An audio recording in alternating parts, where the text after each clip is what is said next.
कुछ वचनों के द्वारा हम लोग प्रभु के मेज में हम हिस्सा लेंगे। इसके लिए आइए हम जाएंगे।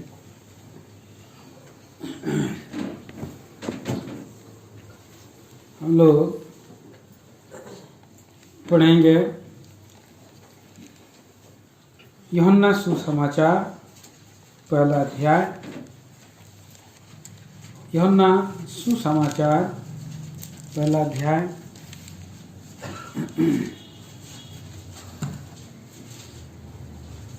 और 14 वचन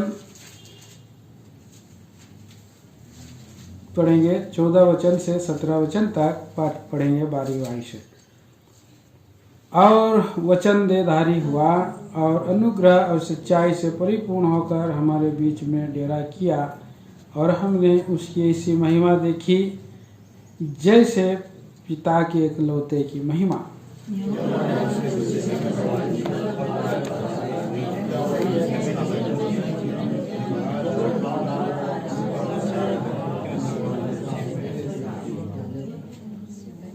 क्योंकि उसकी परिपूर्णता में से हम सब ने प्राप्त किया, अर्थात अनुग्रह पर अनुग्रह।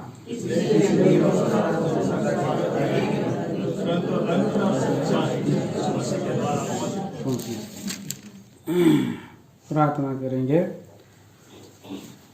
प्यारे स्वर्गीय पिता, महान सच्चे जीवते परमेश्वर, आपके निकट में झुक जाता हूँ, आराधना स्तुति और वंदना करता हूँ। प्रेम प्रभु, आपके वचनों के लिए धन्यवाद। आराधना के लिए वचन दिया और आराधना करने में सहायता किया। आप हमें धन्य बनाया है, प्यारा प्रभु जी, आशीषित किया है। इसके लिए मैं धन्यवाद देता हूँ। दयालु प्रभु, इस समय प्रभु के वचन के आईने में हमें अपने जीवनों को प्रभु जी तैयार करने में, उसमें बढ़ने के लिए आपकी सहायता और मदद करें। आपसे प्रार्थना करता हूँ प्यारे प्रभु जी, आप दया करें, अनुग्रह करें।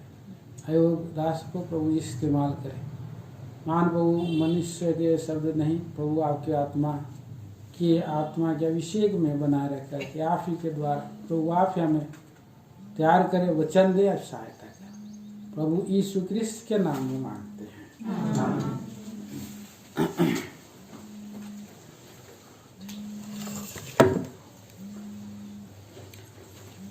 तो यहाँ पर हम देखते हैं यूहन्ना सुसमाचार उसका पहला अध्याय और एक वचन 14 वचन में, और प्रभु यीशु मसीह देहधारी हुआ है, देहधारी हुआ और मनुष्य रूप धारण किया है। और कैसे, किस रूप में? अनुग्रह और सच्चाई से परिपूर्ण होकर। अनुग्रह और सच्चाई, प्रिय भाई बहनों, यहाँ पर देखते हैं कि अनुग्रह और बहुत बड़ी चीज है। अनुग्रह, और कैसा अनुग्रह है? पूरी अनुग्रह। 16 वचन में हम पढ़ते हैं, क्योंकि उसकी परिपूर्णता में से हम सब ने प्राप्त किया, अर्थात अनुग्रह पर अनुग्रह। पुराना नियम में केवल अनुग्रह हुआ यहूदी लोगों को, इस्राएली लोगों को। सारा सृष्टि अनुग्रह का पात्र नहीं था। परमेश्वर का अनुग्रह से गिर गए थे, अनुग्रह नहीं हुआ था। अनुग्रह आदम के बाद गिर गई सारी सृष्टि में। लेकिन हम देखते हैं कि अब्राहम के द्वारा प्रभु इस्राएली जातियों पर और अनुग्रह किया है। और वहाँ पर से पहले नूह के दिनों में भी, नूह पर भी अनुग्रह था। लेकिन यहाँ पर हम देखते हैं कि सारे संसार के लोगों पर अनुग्रह पर अनुग्रह, अनुग्रह पर अनुग्रह पहुंची। इसलिए कि व्यवस्था तो मूसा के द्वारा दी गई, परंतु अनुग्रह और सच्चाई यीशु मसीह के द्वारा पहुंची। अनुग्रह पहुंची प्रभु यीशु मसीह के द्वारा। तो अभी हम लोग थोड़ा समय अनुग्रह के बारे में हम देखेंगे कि अनुग्रह क्या है, अनुग्रह क्या क्या करता है हमारे जीवन में। देखेंगे कि पौलुस प्रेरित जब कभी भी और पत्रियों को लिखा है तो उसने और अभिवादन करते समय अनुग्रह और शांति मिलती रहे बोल करके कहता है। दूसरा कुरिन्थियों की पत्री पहला अध्याय 3 वचन पढ़िए। हर पत्रियों में केवल एक ही पद हम पढ़ेंगे, हर पत्रियों में उसने लिखा है। पढ़ें। हमारे प्रभु यीशु मसीह के परमेश्वर पिता का धन्यवाद हो, जो दया का पिता और सब प्रकार की शांति का परमेश्वर है। पहला दूसरा कुरिन्थी 1:3 है, तो 1:3 में 2 में हमारे पिता परमेश्वर और प्रभु यीशु मसीह की ओर से तुम्हें अनुग्रह और शांति मिलती रहे। यहाँ देखिए, अनुग्रह और शांति मिलती रहे। तो हर जगह में हम पाते हैं कि अनुग्रह मिलती रहे, अनुग्रह और शांति मिलती रहे। और प्रकाशित वाक्य उसका 22 अध्याय का 21 वचन में भी आखिरी में पढ़ते हैं। देखिए, प्रभु यीशु का अनुग्रह पवित्र लोगों के साथ रहे, आमीन। तो अनुग्रह पवित्र लोगों के साथ रहे। अगर अनुग्रह नहीं होगा तो हमको परमेश्वर के राज में हम जा नहीं सकते, बहुत कठिन। इसलिए कि अनुग्रह ही से पहला काम क्या करता है हमारा परमेश्वर, अनुग्रह ही से उद्धार करता है। यीशु मसीह का एक नाम हम कह सकते हैं कि अनुग्रह, और अनुग्रह ही से प्रभु जी हमारा उद्धार करता है। तो अनुग्रह हमारे जीवन में हुआ कि हम प्रभु के पास लाए गए। संसार के पापियों को बचाता है केवल अनुग्रह। इफिसी के पत्री 2 अध्याय 8 और 9 वचन हम पढ़ेंगे। पहला विचार हम देखते हैं यहाँ पर, बचाव, छुटकारा और पाप से छुटकारा, बचाव कैसे मिलेगा? अनुग्रह से मिलता है। पढ़ेंगे। क्योंकि विश्वास के द्वारा अनुग्रह ही से तुम्हारा उद्धार हुआ है, और यह तुम्हारी ओर से नहीं वरन परमेश्वर का दान है, और न कर्मों के कारण, ऐसा ना हो कि कोई घमंड करे। अनुग्रह ही से तुम्हारा उद्धार हुआ है। अनुग्रह से ही तुम बचे हो इस संसार में प्रियो। और आपको और मुझको जो है कि छुटकारा मिला, अनुग्रह से मिला है, अनुग्रह से बचाव मिला। आज हम अच्छे हैं, भले हैं, हमारे काम अच्छे हैं, धर्म के हैं, इसके लिए हम बचाए नहीं गए, लेकिन प्रभु का अनुग्रह हुआ, परमेश्वर का अनुग्रह हुआ। तो हम उदाहरण के स्वरूप में हम देखते हैं कि हम याकूब का जीवन को हम ध्यान करेंगे। या उदाहरण के स्वरूप याकूब पर परमेश्वर अनुग्रह किया। रोमियो की पत्री 9 अध्याय का 13 वचन में हम पढ़ते हैं। रोमी पत्री जैसा लिखा है मैंने याकूब से प्रेम किया, परंतु एसाव को अति प्रिय जाना। आप प्रिय जाना, उसको अप्रिय जाना, प्रेम किया। ये प्रेम कैसे? अनुग्रह करके प्रेम किया है, अनुग्रह ही से प्रेम किया। तो मतलब उसको अनुग्रह मिल गया। याकूब को जन्म ही से अनुग्रह मिला है। माता का गर्भ में ही परमेश्वर ने उसको चुन लिया है। इसीलिए हम कह सकते हैं कि याकूब को अनुग्रह मिला है, क्योंकि प्रभु का योजना में वो लाया गया। परमेश्वर का इच्छा है कि वो जिस पर चाहे उस पर वो दया कर सकता है, इसलिए हम पर दया किया। रोमी उसका 9 का 18 भी पढ़ सकते हैं। इसलिए वह जिस पर चाहता है उस पर दया करता है, और जिस पर चाहता है उसे कठोर कर देता है। हाँ, तो अनुग्रह ही से और दया, अनुग्रह मतलब एक क्या बोलेंगे, दया बोलेंगे। जिसको चाहता है वो अनुग्रह कर देता है। इसलिए पुराना नियम में भी हम देखते हैं, याकूब में हम जब पढ़ रहे हैं, याकूब को हम उदाहरण में ले रहे हैं, तो हम एक और वचन पढ़ते हैं 33 अध्याय निर्गमन 33:33 और उसका 19 वचन में प्रभु क्या कह रहा है। उसने कहा, मैं तेरे सम्मुख होकर चलते हुए तुझे अपनी सारी भलाई दिखाऊंगा और तेरे सम्मुख यहोवा नाम का प्रचार करूंगा और जिस पर मैं अनुग्रह करना चाहूँ उसी पर अनुग्रह करूंगा और जिस पर दया करना चाहूँ उसी पर दया करूंगा। तो हम देखते हैं कि अनुग्रह जिस पर वो करना चाहे उस पर अनुग्रह करेगा और जिस पर दया करना चाहे उस पर दया करेगा बोल के ये बोल रहा है। और जिस पर और इसलिए अनुग्रह जो है याकूब पर हुआ और अनुग्रह आप पर हुआ और मुझ पर हुआ और हमारा बचाव हुआ है।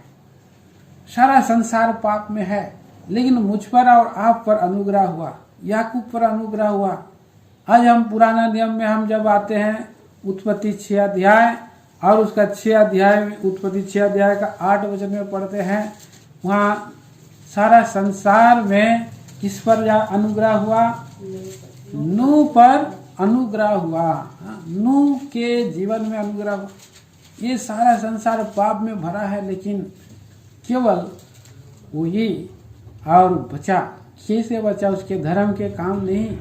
उस संसार में वो भी दोषी हो सकता है, देखने के द्वारा, सोचने के द्वारा। कई बार एक बार भी मनुष्य जो है वो प्रयत्न कर रहा था लेकिन खरापन बनने के लिए कोशिश कर रहा था। मेरे ख्याल से उसको इसीलिए अनुग्रह मिला।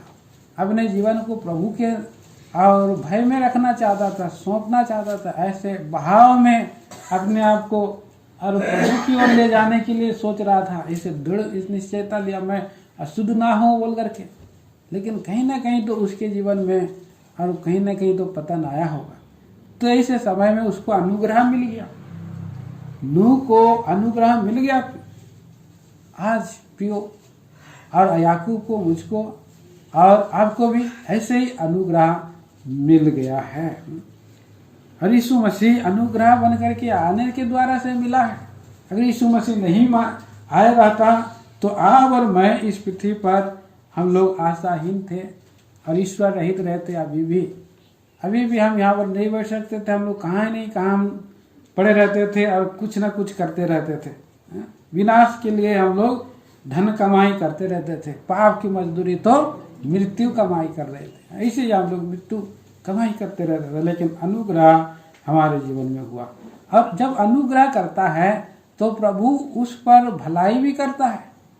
अनुग्रह करके भलाई करता है। देखिए, और यहाँ हम पढ़ते हैं ऐसे भजन संहिता 84 अध्याय 11 वचन। अनुग्रह से सभी भलाई को देता है। पढ़िए। क्योंकि यहोवा परमेश्वर सूर्य और ढाल है। यहोवा हमारे जीवन में अपना प्रकाश दिया है, इसीलिए वो सूर्य है। सूर्य के समान हमें लाइट में लाया है और हमारा ढाल भी बन गया है। हाँ, यहोवा अनुग्रह करेगा और महिमा देगा और जो लोग खरी चाल चलते हैं हाँ, उनसे वह कोई अच्छी वस्तु रख न छोड़ेगा। तो जो सच्ची और खरे मार्ग में चलते हैं उनको अच्छा चीज ही मिलता है। जो और खरे मार्ग में नहीं चलते हैं तो हो सकता है उनको इतना अच्छा चीज नहीं मिले, लेकिन जो खरी मार्ग पर चलते हैं उनको अच्छी वस्तु, उत्तम वस्तुएं दूंगा बोल के प्रभु ने बोल दिया है। तो प्रिय भाई बहनों, यहाँ पर हम देखते हैं कि भलाई करने वाला प्रभु है। यहोवा उसको आशीष दिया है। अनुग्रह करेगा तो महिमा भी देगा बोल रहा है। अब देखिए वही वचन हम यहाँ पर उत्पत्ति 110 निर्गमन उसका और 33 का 19 में फिर हम पढ़ते हैं। तो यहाँ पर लिखा है, मैं तेरे सन्मुख होकर चलते हुए तुझे अपनी सारी भलाई दिखाऊं। सन्मुख उसके नजदीक में जा करके। दूसरा विचार, पहले वो अनुग्रह करके हमको बचाता, दूसरा हमारे जीवन में भलाई को लाता। याकूब के जीवन में भी परमेश्वर ने जो है भलाई को लाया है। याकूब को परमेश्वर ने और उद्धार दिया, दर्शन दिया और उसके जीवन में हम देखते हैं कि वो भलाई पाया है। पढ़ेंगे उत्पत्ति की किताब 30 अध्याय 7 वचन। राहेल की दासी 17 पढ़िए। तब परमेश्वर ने लिया की सुनी और वह गर्भवती हुई और याकूब से उसके 5वें पुत्र उत्पन्न हुआ। नहीं, हाँ 17 बोला, 27। हाँ। लाबान ने उससे कहा यदि तेरी दृष्टि में मैंने अनुग्रह पाया है, हाँ, तो यहीं रह जा हाँ। क्योंकि मैंने अनुभव से जान लिया है कि यहोवा ने तेरे कारण से मुझे आशीष दी है। हाँ, तो अनुग्रह, उसको भलाई मिला है अनुग्रह से। परमेश्वर की दृष्टि में उसने जो है अनुग्रह पाया और उसके जीवन में भलाई को आया है। और परमेश्वर ने जैसे बोला कि मैं तुम्हारे सन्मुख चलते हुए सारी भलाई को दिखाऊंगा, तो ऐसा ही याकूब को भी उसने, जबकि वो एक उसका मामा के घर में था और उसका मामा के घर में एक दास के समान ही था, वो भी भेड़ बकरियों को चराता था, लेकिन भेड़ बकरियों को और प्रभु ने बढ़ा दिया, आशीष दे दी, आशीष। और इस बात को लाबान जानता है, फर्क आया है। पहले मैं खुद चराता था, इतना भेड़ बकरी नहीं होती थी, इतना गाय वाय नहीं बढ़ती होती थी, ऊँट बढ़ती नहीं होती थी, मेरा संपत्ति जो है कि कहाँ से कहाँ चला जाता था। लेकिन ये आया कौन? याकूब आ गया। याकूब आकर के उसको मेरा खेती बाड़ी सब देख रहा है, मेरे भेड़ बकरियों को सभी चरा रहा है। और मैं ये अनुभव से जान रहा हूँ कि उसने किसके कारण यहोवा परमेश्वर ने आशीष दिया है, याकूब के कारण आशीष दिया है। तो आप जो आशीष पाने वाला बन जाएंगे, भलाई दिखाएगा आपके द्वारा, आसपास के लोग, आपके निकट बंधु लोग भी आशीष पाएंगे। ये वचन है, ये वचन पूरा याकूब के जीवन में पूरा हुआ, आपके और मेरे जीवन में भी। और कैसे परमेश्वर अनुग्रह करके भलाई को दिखाता है। तीसरा हम देखते हैं कि हमारा प्रभु परमेश्वर और अनुग्रह के साथ साथ वो क्या करता है, वो हमको सहायता भी करता है। प्रभु का वचन में हम देखते हैं, देखिए और एक वचन रोमियो की पत्री, इब्रानियों की पत्री, इब्रानी 2 अध्याय का 9 वचन पढ़िए। इब्रानियों की पत्री 2 अध्याय का 9। पर हम यीशु को जो स्वर्गदूतों से कुछ ही कम किया गया था, मृत्यु का दुख उठाने के कारण महिमा और आदर का मुकुट पहने हुए देखते हैं, ताकि परमेश्वर के अनुग्रह से वो हर एक मनुष्य के लिए मृत्यु का स्वाद चखे। मृत्यु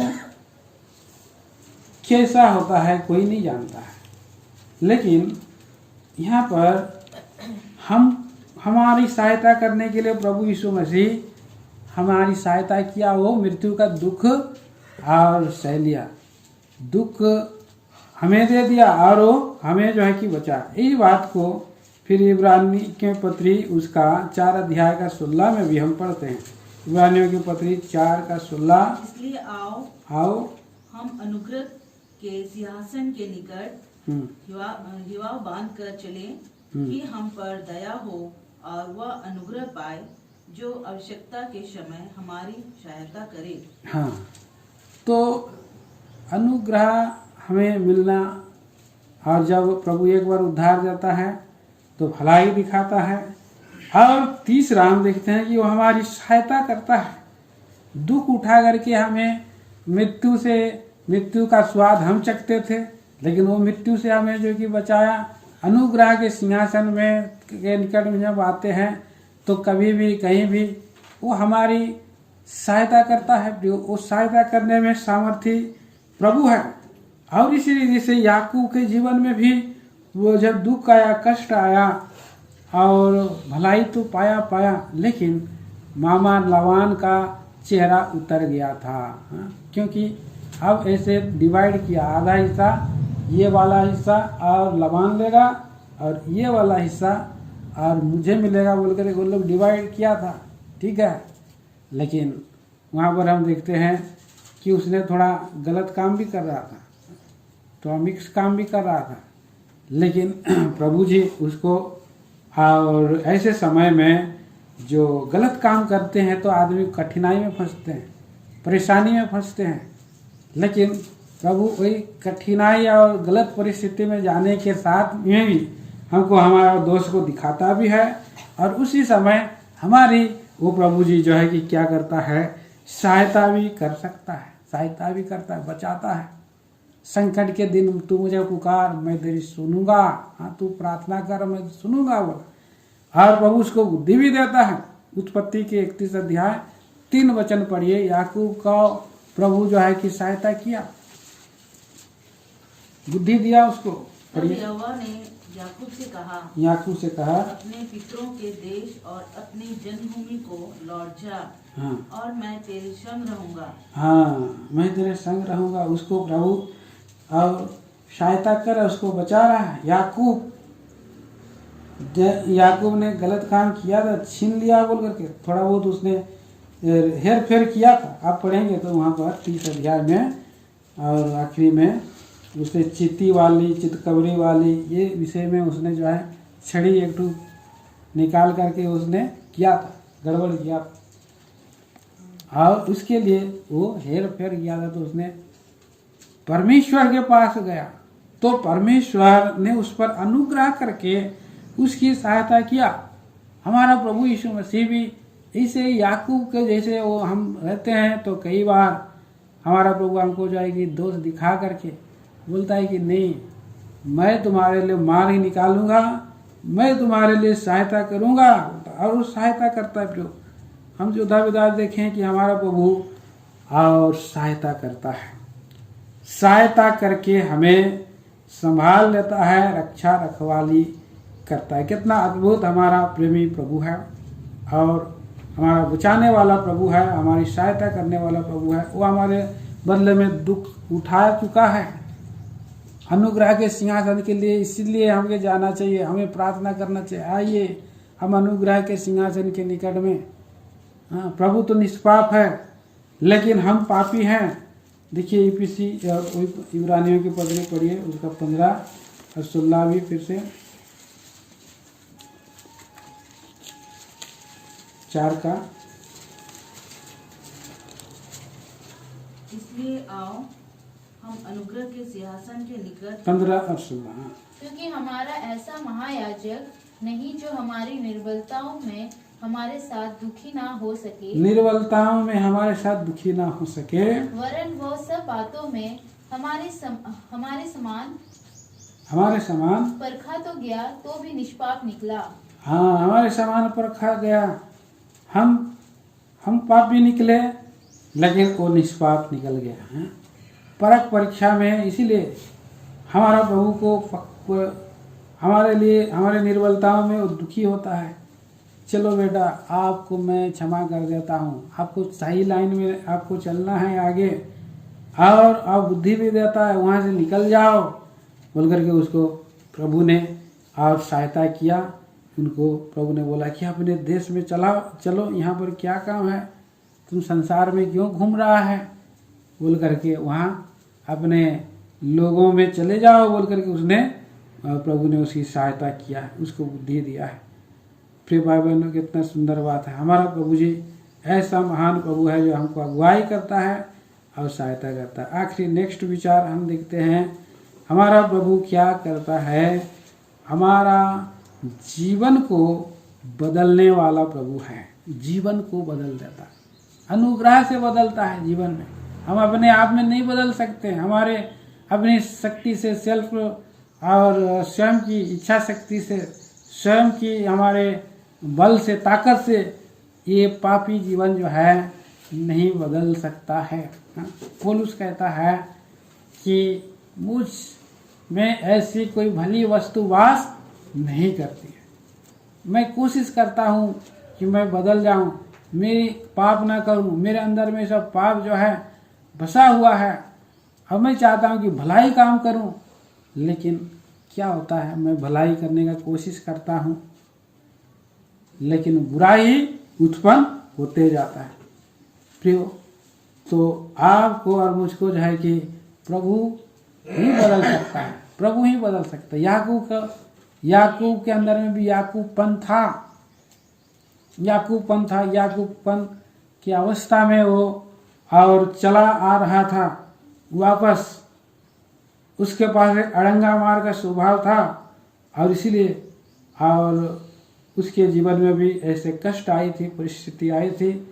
लबान उससे बड़ा चालाक निकला था, वो सबको लूट ले जाने वाला था। और उधर लबान है पीछे और आगे में जिससे पहले वो अड़ंगा मार चुका था। किससे मार चुका था? यासाव से। और वो आगे है, ये बीच में वो फंस गया है, क्या करेंगे बोला। तभी उसने जो है और उसका जीवन में हम देखते हैं कि परमेश्वर प्रभु से उसने भेंट लिया, रात भर उसने प्रार्थना किया। गढ़िया उत्पत्ति 31 अध्याय का और उसका 32 अध्याय का 28 वचन। उसने कहा, हाँ, तेरा नाम याकूब नहीं परंतु इस्राएल होगा, क्योंकि तू परमेश्वर से और मनुष्य से भी युद्ध करके प्रबल हुआ है। हाँ, तो उसका युद्ध करके मतलब उसने अपने आप को प्रभु के सामने में रखा। कृष्ण का समय वो पाया गया, मल्ल युद्ध है, मल्ल युद्ध चल रहा है उसका साथ। और ये मल्ल युद्ध हमारे भी होनी चाहिए। हमारा मल्ल युद्ध कैसे है? मांस और लहू से नहीं है, अंधकार की शक्तियों से है। और हमारे आपको जीवन को क्या करना है? इसे तोड़ देना है, प्रभु के अधीनता में हमारे मन को ले करके आना है। तभी हमारा प्रभु हमको बदलता है और नया बनाता है। क्रूस उठाना है, प्रभु के लिए क्रूस उठाना है। पहला कुरिन्थियों की पत्री 9 अध्याय में हम पढ़ते हैं, मैं अपने शरीर अपने अंग को वश मारता कूटता और अपना वश में लाता हूँ। इसलिए रात भर वो लड़ता रहा और उसके बाद जो है उसने हमारा प्रभु उसको नाम बदल दिया और याकूब से इस्राएल बदल दिया, जीवन को बदल दिया।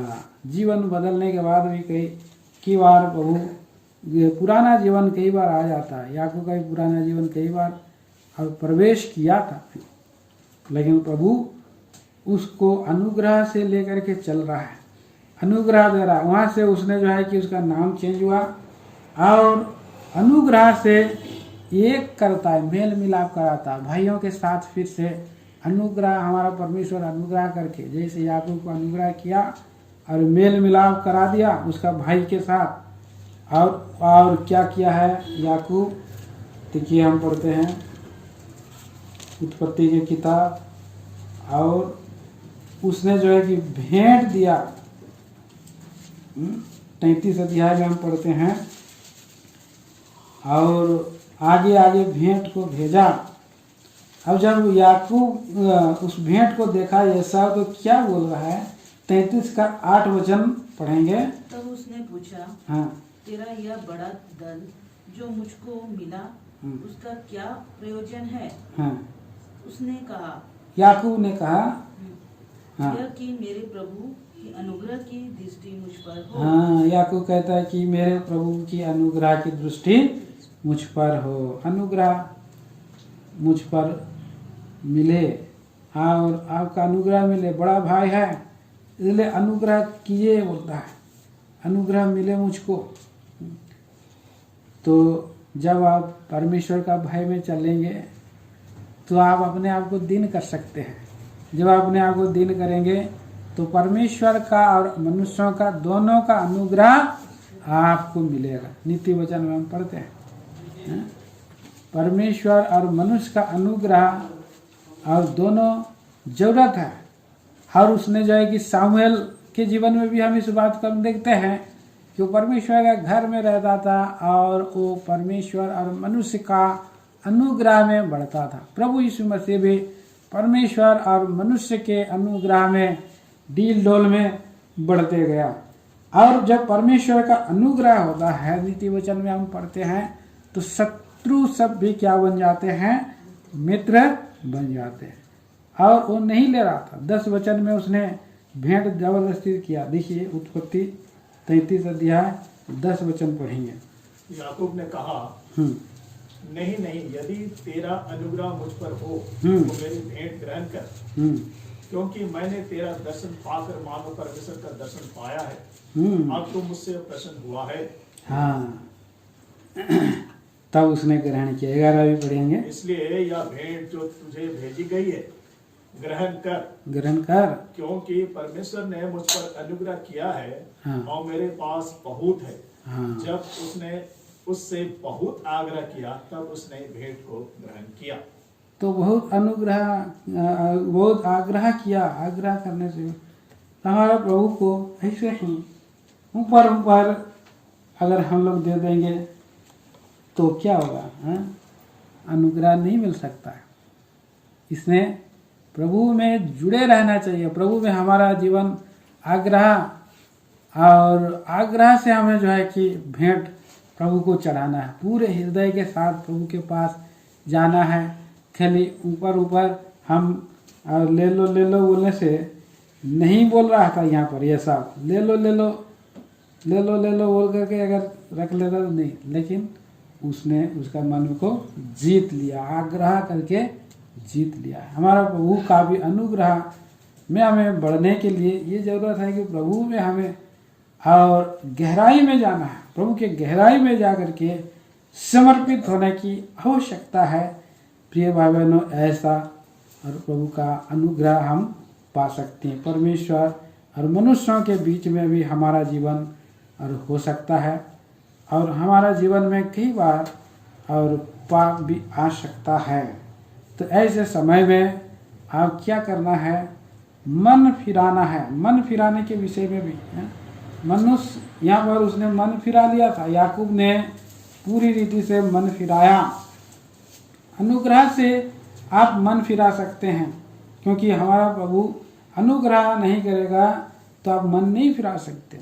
एक और वचन पढ़िए, और जकरिया 12 अध्याय और 10 वचन पढ़िए।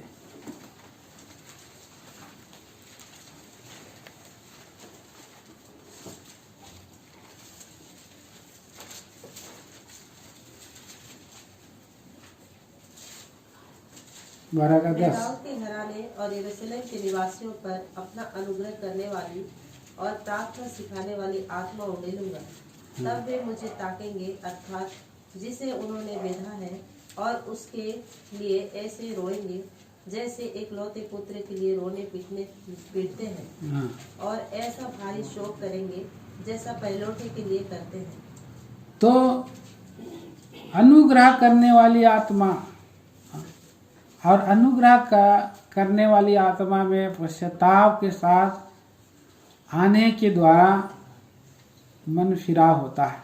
यहाँ पर दाऊद का घराना पश्चाताप कर रहा है। और कैसे? परमेश्वर अनुग्रह किया, अनुग्रह वाला आत्मा दिया, पश्चाताप वाला आत्मा दिया है, और अनुग्रह से दिया है प्रियो, ऐसा अनुग्रह। और उसने जो है कि पश्चाताप किया था। रात भर उसने पश्चाताप किया था। याकूब भी रात भर उसने प्रार्थना किया था, पश्चाताप किया था। और ऐसा पश्चाताप करने वाला अनुग्रह वाला आत्मा के द्वारा हमारा जीवन में बदलाव आता है, मन फिरा सकते हैं। उसके बाद जाकर के हम जयवंत जीवन बिताने वाला आत्मा हमें मिलता। अनुग्रह से आपको जयवंत जीवन बिता सकते हैं। एक और वचन पढ़िए, रोमियो की पत्री 5 अध्याय 5:20। व्यवस्था बीच में आ गई कि अपराध बहुत हो, परंतु जहाँ पाप बहुत हुआ वहाँ अनुग्रह उससे भी कहीं अधिक हुआ। पाप पर अनुग्रह जीवंत होता है। प्रियो, अनुग्रह से वो हम भी जय पा सकते हैं। तो अनुग्रह का आत्मा के द्वारा हम जय पा करके परमेश्वर के सामने में खड़ा हो सकते हैं। पर का अनुग्रह के कारण हमें जब पाप दिखाया जाता है तो हम उसको छोड़ सकते हैं। उत्पत्ति की किताब 35 अध्याय और 10 वचन में यहाँ पर हम देखते हैं, और परमेश्वर ने उससे कहा, हाँ, अब तक तेरा नाम याकूब रहा है, पर आगे को तेरा नाम याकूब न रहेगा, इस्राएल कहलाएगा। तो यहाँ दोबारा जीवंत जीवन के बिताने में वो सामर्थ्य हुआ है क्योंकि उसने मूर्ति को क्या किया है, मूर्तियों को गाड़ दिया है। मूर्तियों को, पराय देवताओं को उसके पास थे। 4 वचन में पढ़ते हैं 35 का 4 में, इसलिए पढ़िए। इसलिए जितने पराय देवता उनके पास थे और जितने कुंडल उनके कानों में थे, उन सबों को उन्होंने याकूब को दिया और उसने उनको उस बांज वृक्ष के नीचे जो शेकेम के पास से गाड़ दिया। शेकेम के पास से और उसने गाड़ दिया। इसीलिए परमेश्वर ने खुश होकर के उनको कहा कि अब से तेरा नाम याकूब ना रहेगा, इस्राएल रहेगा। बोला इस्राएल। और उसकी पत्नी भी अब मर गई, तो भी उसने क्या किया है, उसका पत्नी का जो आखिरी में बेटा हुआ था, राहेल का जो बेटा हुआ था, उसका नाम बेनोनी रखा, मतलब दुख सुख का पुत्र रखा था उसकी पत्नी। लेकिन बाद में हम देखते हैं उसी समय उसका पिता ने इसका नाम बिन्यामीन रखूंगा, मतलब दाहिने हाथ का पुत्र बोला। और उस समय परमेश्वर ने उसको इस्राएल कहा। वहाँ पर वो इस्राएल बन गया था, याकूब। फिर इस्राएल ने कुछ किया बोलता है 21 वचन में, फिर इस्राएल ने कुछ किया बोलता है। इसीलिए हम देखते हैं कि जीवंत जीवन अनुग्रह से और पाया है, और परमेश्वर ऐसे परिस्थिति लेके आया है जिसमें वो जीवंत हुआ है, और हमारे जीवन में भी, और उसी के अनुग्रह के द्वारा से हम भी पाप पर जीवन पा सकते हैं। और उसके बाद इस संसार में हमें विश्वास से आगे बढ़ना है, और ऐसा विश्वास और याकूब का भी था, और याकूब भी विश्वास से आगे बढ़ा है। आइए हम एक और वचन पढ़ लेंगे, प्रेरितों के काम उसका 18 अध्याय 27 पद। यहाँ पर पौलुस विश्वास से चल रहा है। जब उसने निश्चय किया कि पाल उतरकर अखया को जाए, तो भाइयों ने उसे ढाढ़स देकर चेलों को लेखा कि वे उससे अच्छी तरह मिले, और उसने वहां पहुंचकर उन लोगों की बड़ी सहायता की जिन्होंने अनुग्रह के कारण विश्वास किया था। हाँ, अनुग्रह के कारण वो लोग विश्वास किया था। विश्वास परमेश्वर देता है, और जिसके द्वारा से और अनुग्रह से हमें विश्वास करते हैं, और वो भी ऐसे ही पार चला गया। मिस्र देश वो चला गया था एक बार, विश्वास करने के द्वारा प्रभु का घर में आया, प्रभु ने उससे बातें किया, इस्राएल को, ये याकूब को। और देखिए उत्पत्ति 6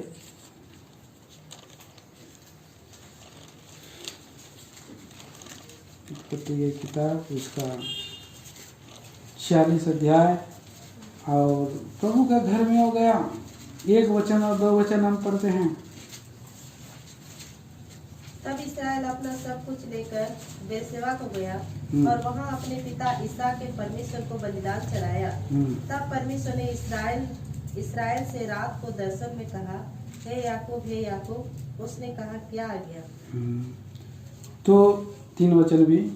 उसने कहा, मैं परमेश्वर हूँ, तेरे पिता का परमेश्वर। तू मिस्र में जाने से मत डर, क्योंकि मैं तुझसे वहाँ एक बड़ी जाति बनाऊंगा। हाँ, तो यहाँ पर हमारा विश्वास का जीवन है, और विश्वास का जीवन में आगे बढ़ने के लिए यहाँ पर प्रभु ने कुछ कारण से मिस्र ले गया। मतलब हमें मिस्र को नहीं जाना है, मतलब संसार में नहीं जाना है, परंतु हमारा प्रभु के राज्य में विश्वास से आगे बढ़ना है। विश्वास का जीवन बिताने वाला के साथ प्रभु रहता है, उस पर अनुग्रह करते रहता है। और इसीलिए हमने पढ़ा प्रकाशित वाक्य 22 से 21 में, ये यात्रा विश्वास करते हुए और प्रभु के अनुग्रह में हम पूरा कर सकते हैं। और आखिरी में हम देखते हैं कि हम लोग जो है कि और मसीह के भागीदार बनेंगे हम लोग। प्रभु में मसीह के भागीदार बनेंगे। विश्वास से, अनुग्रह से मसीह के भागीदार बनना है। 1 कुरिन्थी 10 अध्याय और 10 अध्याय का यहाँ हम पढ़ते हैं 16 वचन पढ़ेंगे। वह धन्यवाद का कटोरा जिस पर हम धन्यवाद करते हैं, क्या मसीह के लहू की सहभागिता नहीं? वह रोटी जिसे हम तोड़ते हैं, क्या वह मसीह की देह की सहभागिता नहीं? हाँ, प्रभु यीशु मसीह स्वयं अनुग्रह है और उसी अनुग्रह में अर्थात मसीह में हमें सहभागी होते हैं। और वो अनुग्रह से, विश्वास से हम जब इसमें सहभागी होते हैं तो प्रभु के राज्य के लिए हम तैयार होते हैं। और वहाँ हम देखते हैं कि याकूब भी प्रभु के अनुग्रह में रह करके ही अब्राहम, इसहाक और याकूब का परमेश्वर बोल के हम देखते हैं कि वो सहभागी हुआ है। तो हमारा जीवते परमेश्वर पर विश्वास करने के द्वारा, प्रभु उस धन्यवाद का कटोरा को हम ग्रहण करने के द्वारा हम उस मिरास में सहभागी हो रहे हैं जो सारे संतों के लिए स्वर्ग में रखी है। तो उस अनुग्रह के द्वारा ही हम ये इस मेज में आज हिस्सा ले पा रहे हैं। तो हमारे जीवनों को आइए हम लोग प्रभु के हाथों में सौंपें कि हमारा प्रभु हमें अनुग्रह दिया है और हमें अनुग्रह से हमें बचाया है। पहला, अनुग्रह से हमें सब भली वस्तुओं को दिया है और अनुग्रह से हमारा प्रभु तीसरा सहायता करता है और अनुग्रह से हमारा प्रभु हमारे जीवनों को चौथा बदलता है। अनुग्रह से हमें प्रेमी प्रभु जी पांचवें हमने देखा, हमें एक साथ जमा करता है, भाइयों को एक करता है, एक प्रदान करता है और अनुग्रह से जीवंत जीवन बिताने में सहायता करता है। और ये सब अनुग्रह ही से होता है। इसलिए आइए उस अनुग्रह के सिंहासन के निकट में आए और उस कटोरे के पास आए जो हमारे लिए प्रभु रखा है। और हिस्सेदारी करने के द्वारा हम स्वर्गीय अनंत मिरास में हम भागीदार होने के लिए ये प्रबंध किया है। तो अपने आप को ठीक ठाक करते हुए, दिन नम्र खाली करते हुए इस मेज में हम हिस्सा लेंगे। 1 कुरिन्थी 11 अध्याय और उसका 27 और 28 वचन आइए हम लोग साथ में पढ़ेंगे और इसमें भाग लेंगे। साथ में पढ़ेंगे। इसलिए जो कोई हमेशा प्रीति से पवित्र रोटी खाए, यीशु के नाम से इसलिए और प्रभु की देह और लोही का प्राण उठाएगा, इसलिए मनुष्य अपने आप को जांच उस रीति में से